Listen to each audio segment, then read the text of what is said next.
Hi guys, it's the 5th of October, it's roughly 12 o'clock in the afternoon.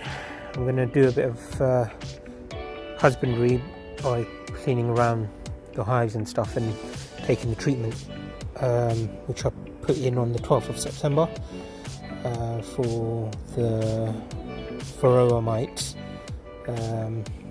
So I'm going to take those strips out and see if the hives need any feeding with some fondants. So yeah, let's do this.